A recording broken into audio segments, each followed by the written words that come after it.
Hospital बहुत last 2 वर्ष है बहुत सक्सेस रे चली आ बहुत गुड़ा गरीब पेसेंट बीपीएल कार्ड धारी पेसेंट से आसुँच बहुत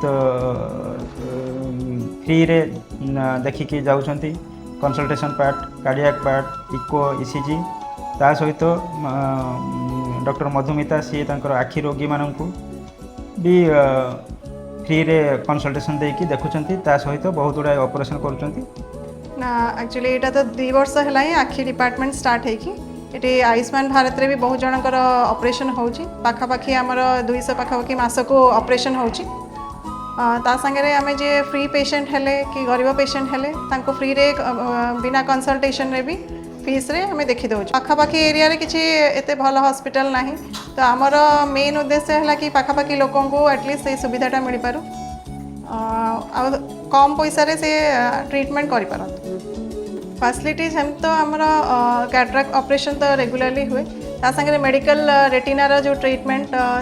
जमीक इंट्राविट्रल इंजेक्शन से कि लेजर ट्रीटमेंट से सब भी दि जाऊँगी मेडिकल ग्लकोमा ट्रीटमेंट है सेटा भी हो इवेन लाइक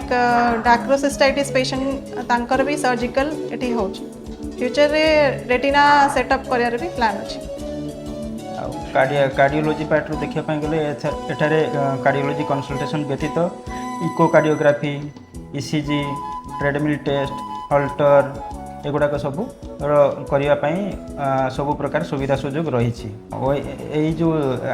नुआ आउटडोर बिल्डिंग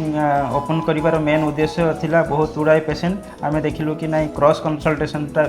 भी दरकार पड़ुची जिते गोटे पेसेंट हार्ट रोगी पेसेंट हो कि आखि रोगी पेसेंट हो तार जदि सर्जिकल कंसल्टेशन दरकार कि एनटी कंसल्टेशन दरकार आम बहुत जगह को रेफर करा पड़ूला तो आम यही न्यू ओपीडी बिल्डिंग ओपन करने द्वारा मोर बहुत गुड़ाए डाक्तरी बंधु अच्छा जो मैंने कि अन्य विभाग रे से मैंने आसिले आम पेसेंट माने ये अंचल पेसेंट माने से बेनिफिटा पाई पारे।